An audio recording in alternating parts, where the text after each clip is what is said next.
Египетские крестьяне были крепостными, закрепленными за землей их хозяина, но в то же время они могли владеть собственной землей и скотом. Однако все, что они производили самостоятельно, облагалось большими налогами.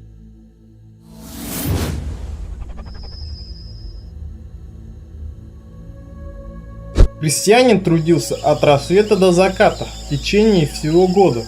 Сеять начинали в ноябре, когда с полей сходила вода. В этот момент земля, покрытая слоем ила, была очень мягкой, поэтому, чтобы вспахать ее, достаточно было просто деревянного плуга. Чтобы птицы не поклевали семенное зерно, на полях запускали домашний скот, который втаптывал его в землю. Отсеявшись, необходимо было полоть сорняки, поливать уже высохшую землю. Для этого воду приходилось вручную таскать с ближайшего оросительного канала. Урожай убирать надо было быстро. Нередкими были нашествия саранчи и мышей. Мыши – одни из главных врагов земледелия. Вознесли кошку в Древнем Египте на священный пьедестал. Созревшие колосья срезали медным и бронзовыми серпами. Обмолачивал зерно домашний скот, топча колосья копытами. Сохранение урожая было жизненно важным делом, ведь его большая часть шла на уплату налогов. Семья, не заплатившая налог, попадала в рабство. Женщины тоже работали в поле, но это была более легкая работа. Подбирали срезанные колосья, вязали снопы, провеивали зерно, работали на мельнице, варили пиво, ткали и делали много другое, чего требовало хозяйство, включающее садовые и огородные участки. Многие держали коз и овец, занимались пчеловодством. Как и у мужчин, их день начинался рано и заканчивался поздно. В основном крестьяне жили в домах, сложенных из кирпичей, изготовленных из ила, смешанного с грязью и высушенного на солнце. Деревни располагались рядом с полями. В каждой имелся совет старейшин, куда входили члены уважаемых семей, которые решали каждодневные дела и мелкие споры. Жизнь крестьянина представляла собой постоянно тяжелый ручной труд. Он обрабатывал землю, собирал урожай своего хозяина, а еще трудился в саду хозяина, пас его стадо, разводил пчел. Крестьянин постоянно таскал на коромысле тяжелые глиняные кувшины с водой из реки или канала на поле и в сад.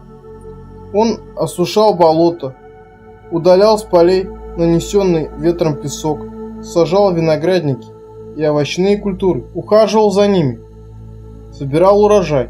Каждый год, когда вода сходила после разлива Нила, он помогал местным чиновникам восстанавливать границы полей, отмечая их знаками. Крестьянин также был обязан участвовать в местных проектах: расчистке каналов, ремонте плотин и дамб, строительстве и ремонте дорог.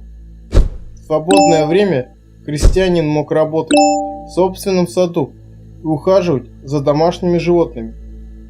Во время разлива Нила поля оказывались под водой, и большинство крестьянин оставались без дела.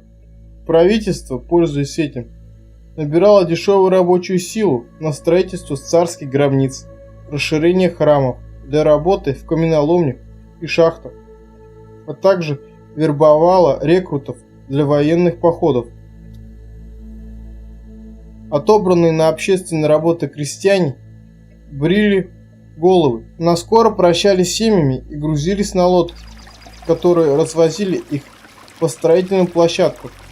Они становились членами рабочих отрядов. После схода воды они обычно возвращались домой. Им никто не платил ни деньгами, ни вещами.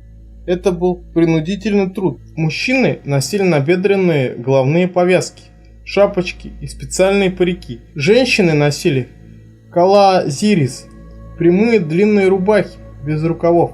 Минимум одежды обуславливался жарким климатом Египта. Ходили босыми. Первая обувь, сандалия, появилась намного позже и, конечно, не у крестьян. Обычно едой были рыба, птица, хлеб, пиво, фрукты и овощи. Редко мясо. Своим нелегким ежедневным трудом крестьяне обеспечивали не только свои семьи. Обязанные уплачивать большие налоги, они полностью покрывали нужды фараона, знати, чиновников, войска. Именно эта самая многочисленная часть населения Египта создавала все условия для развития, расцвета, возвеличивания этого государства, а материальные памятники их прямых косвенных трудов мы можем наблюдать по сей день.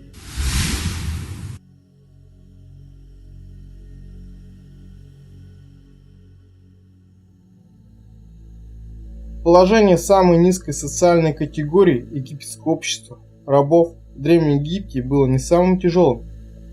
Личному рабу богатого хозяина часто жилось лучше, чем крестьянину. Раб мог владеть собственностью и даже иметь слуг. Он мог купить себе свободу, либо хозяин мог освободить его своим указом.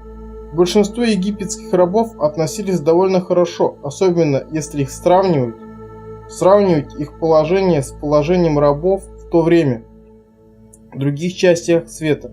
Их кормили, предоставляли жилье, выдавали на год набор одежды, масел и тканей.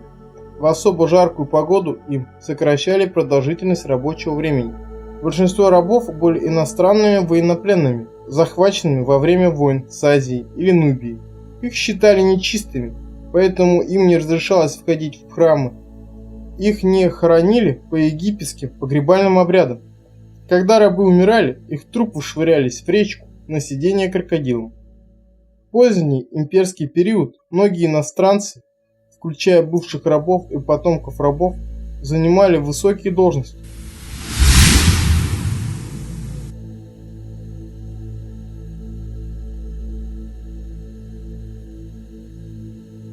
В пустынях Нубии кочевали меджаи. Египет нанимал их на службу в качестве надсмотрщиков, охранников и солдат. Меджаи имели репутацию бесстрашных стражей и суровых блюстителей закона. Они не наказывали преступников. Они наказывали преступников, например, тех, кто уклонялся от уплаты налогов или призыва на военную службу. Охраняли дворцы, храмы и гробницы по всему Египту.